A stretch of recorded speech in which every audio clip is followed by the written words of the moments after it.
Well, my friends, today we are getting started in San Cabrillo for the lovely koala. Not only that, but we're also having their habitat be cohabitated by the lovely and charismatic Quokka. These guys are found on only one island in Australia, and they're just the cutest little guys around, so we figured why not build a habitat for them and the other cutest animal in Australia, the koala. Without further ado, welcome everyone back to San Cabrillo Zoo. Alright, so I think one of the things I really want to emphasize first is, did you guys know that the Quokka is going blind? So apparently, and I'm sorry that this is going to be like such a downbeat of, kind of just, great, we're starting a beautiful speed build for these animals. Let's talk about the destruction of their species. But apparently they're going blind because Quokkas are kind of smart. I know they look like they're kind of stupid, but they are kind of smart. They know that they could get food easily from tourists. Now, all these tourists are learning that these are the happiest little marsupials out there. So they're like, oh, we better go to the island on a little day trip. Quokkas are naturally very nocturnal, or not even nocturnal, they might be diurnal. So they might come out during the evening or at night typically. Now, tourists would typically only visit the island during the day, because why the hell would you want to go to an island at night? I think that's kind of how some of the worst horror stories of the world kind of start. Now, because of this, Quokkas are like, well, if the people are here, we could get food, right? So they start to come out to see the people. Their eyes aren't built for the daytime when the people typically come out, but they still want food. So I figure if they could survive with the food and not really need their eyes too much, then they should be fine, right? Well, not really. They're starting to go blind on the island. Big shout out to my comments who actually taught me this. And I've been kind of on a rabbit hole, I guess you could kind of call that. Just learning a lot more about this phenomenon. I think that is so freaky to me. And it's one of the impacts of environmental tourism that we really need to be cautious about when we are going to these places. Just always practice being safe with wildlife. Make sure that you maintain your distance and whatnot. But I don't know. I thought that was a really cool fact that we could start off today with. Regardless, welcome everyone back to San Cabrillo Zoo, where we do not blind our quokkas. Instead, we have them be in a nice bushy habitat where they could actually sit under some nice foliage, away from the sun, and as well as surrounded by koalas too, which is going to be super fun. Obviously, these guys don't share a habitat, I believe, in real life, but I still want to put these guys together. Now, if you guys are not familiar with San Cabrillo Zoo, this is our San Diego and San Diego Zoo and San Diego Safari Park inspired zoo. Sorry, I'm getting tripped up on my words. Essentially, what we're doing in this park is somewhat recreating the habitats from the zoo and the safari park. And one of the reasons why I wanted to start a Australian section so quickly is because of the Oceania animal pack coming out. I kind of had all my bases covered. I was like, if we're getting a South America pack, I'm going to work on the South American section. If we get Oceania, I'm going to work on the Australian section. Had it all figured out, boys. Now, what I wanted to do is build a koala habitat originally with the brush-tailed batong mod, because that's how the setup is at the San Diego Zoo. Instead of that, we got the Quokka, which actually fits the bill for a batong very well. They're very tiny, kind of rat-looking creatures, so I'm gonna we might be able to get away with this. So I figured, alright, we'll just swap the animals out, and it works out so good. So you can see I'm getting started using this cladding technique. I also put down a whole bunch of corrugated metal down there. Keep in mind that it's not going to be there in a bit. I'm not really the biggest fan of how that corrugated metal kind of came out. It looks a lot more dirty than anything else. I wanted this section at least to feel a lot more clean, so I swap it out for the fences in a bit. Now you can see with this cladding technique, I set up these nice cliff faces. That's a way for our koalas and not batongs, I'm gonna keep messing that up, our koalas and quokkas to not be able to climb out of this habitat. wanted to make sure that they maintain their distance from the rest of the people, because obviously people will think that these are the cutest animals in the world. Koalas are very synonymous with, like, you know, Australia wildlife. Everyone loves them. They're so adorable. Koalas are assholes. Like, koalas are actually super mean. So they will bite you, they will scream at you, they will hiss at you, and they will grab you with their kind of like very creepy looking claws. They have 2 thumbs. That's so crazy to me. I don't know. It makes me so uncomfortable. However, what I wanted to make sure is that we have a maintained safe distance between the koalas, quokkas, and the people that would visit here. So that's where our elevated pathway comes in clutch. So we make sure that the pathway is nice and elevated so that people aren't too close to these animals. And we really try and emphasize that. I don't know. I feel like San Cabrillo Zoo has an emphasis on safety, which is so good to have. I don't know. I really do like it. Now, we should probably talk about what I'm doing over here. Leaf, I thought you were making one habitat. Why are there like 4 or 5 different sections? Well, the San Diego Zoo actually worked with the Australia government and Australian zoos to make sure that they have a breeding population of koalas in the United States, not only for conservation, but for the rest of the United States zoos as well. So when you actually do visit the San Diego Zoo, there are at least like 5 or 6 different koala pens. That is because they are somewhat territorial species that need their space from each other, kind of like me. I don't like too many people in my grill. But what they have is like this entire koala complex where you see habitat after habitat of koala. And I think that that is the coolest thing in the world. I think it's so awesome that, you know, you have not just one habitat dedicated to the species, you have a whole bunch. And that's, again, what I want to emphasize in San Cabrillo Zoo. You can see that we have about, I want to say there's 4 or 5 in here. Originally, I wanted to plan for a lot more, but I felt like this was the only one that kind of looked good. So we are settling with this kind of shape. And I also add another implied guest, not guest, Jesus. Another staff access back here. Obviously, the staff can't use it because we can't have multiple habitat gates in one zoo. Instead, that's just going to be there for looks. I thought that was a good thing to have. I always like my looks in my habitats. So, dressing up the rest of the habitat as well with a whole bunch of other enrichment items. Found this super cool technique. It was just placing down enrichment items to level off areas that typically aren't able to be leveled off. I thought that was kind of cool. But adding the rest of the pieces in there as well. I love using the eucalyptus trees because they're like one of the only items that the koala can climb on. And yeah, that's really it. This habitat was so easy to lay out, by the way. It's literally just a few squares. So because of that, I was able to get started on the foliage super quickly. So you could see me laying down my initial layers of buffalo grass. Easily one of the best plants that we have in the game. It just looks like good grass. Just some really good stuff that you would see in a habitat. So I'm using a whole bunch of that. I'm using the dry version as well in here, because this would typically be a much more drier habitat. Our Tasmanian devils habitat would be a lot more watered, so that's why I use kind of like the other dry version, the one that's a little bit more green. Instead in here, it's a lot more sandy, it's a lot more rocky, so I'm using a lot more of those dead plants in here. I think it works out pretty good for this. Besides that, I'm trying to find out what else I use in here. The drin grass as well has this lovely dry look about it that I really enjoy using in these parks where it's like, I don't know, I really try and emphasize that it's a lot more parched of water. So yeah, it's just a really good piece to use in there, as well as the Triordia grasses. I don't know, I really like that stuff.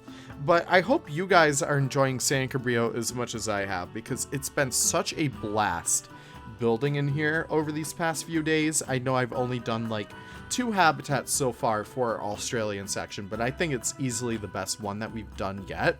I think that all the concepts I'm going to bring to this section are going to flow so nicely into each other. It's going to be such an awesome way, I don't know, of viewing animals. I think it's just so cool.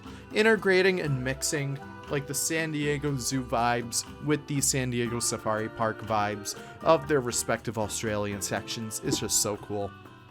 I won't be doing, just letting you guys know this, I won't be doing a kangaroo walkabout.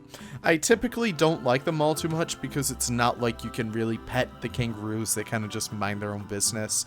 I typically think that these are a little bit tired in Planet Zoo. I'm not really the biggest fan of them.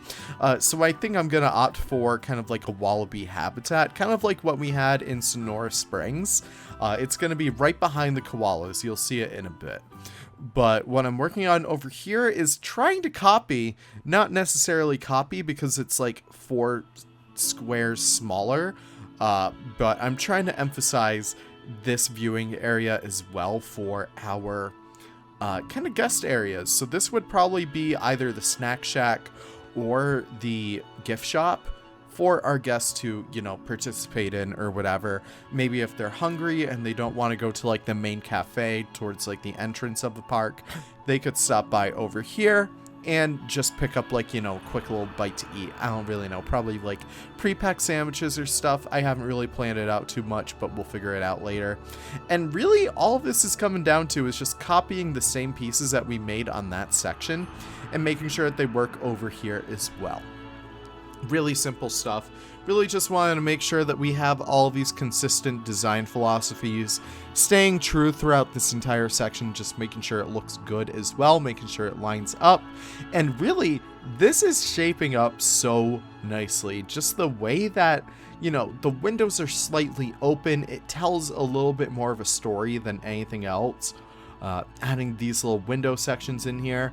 This is like all stuff that you might not have noticed from our last build, because I've done a little bit more off-screen building.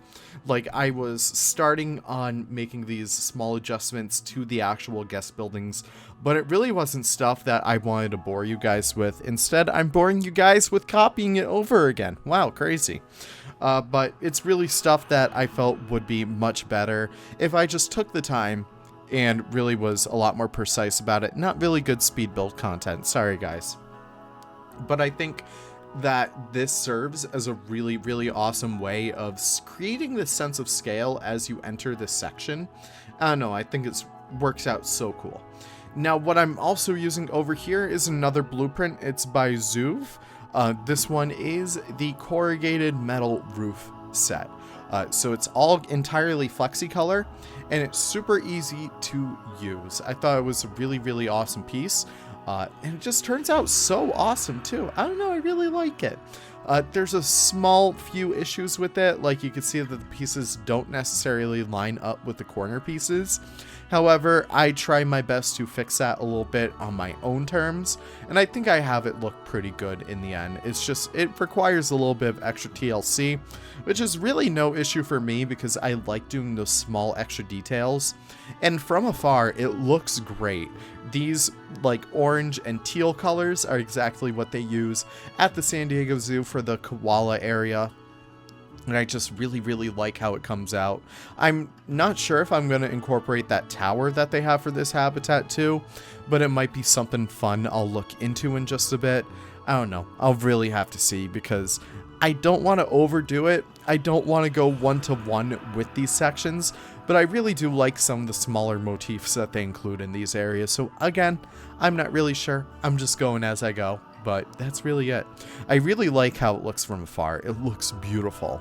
What I also do here as well is frame that top area of these cliff sides. Because again, I say this every single speed build. The outside of the habitat matters just as much as the inside. So if you guys are able to frame your habitats really nicely, your habitats will look even better. I oftentimes compare this to taking a nice picture and putting it in a crappy frame. It's just going to ruin the picture. It's going to make the entire look kind of bad. But if you take your picture or painting or whatever, and you put it in a good frame, like a beautiful frame. I'm talking a gold frame. I'm talking a silver frame. If you put it in something that complements the picture nicely, it's going to look even better. It's just the whole vibe. It's the whole look to it. That's really so important. And that's why I decorate the outside of the habitat just as much as I decorate the inside, because it's those small details that really help play a part in the overall look of your zoo, the overall look of your habitats, the overall look of, I don't know, how your animal fits into the greater picture of your zoo. Always do love that stuff. I don't know. Those cabbage trees are so good, especially those tinier ones. I feel like they represent exactly what we've been using I believe it's the, oh man, what is it? The ponytail palm. I believe it really fills that same niche over there. I don't know, I kind of like it. What I also do back here is use these new paths. Not really new, we got these like 2 years ago. They're the African mosaic tiles from like the Africa pack.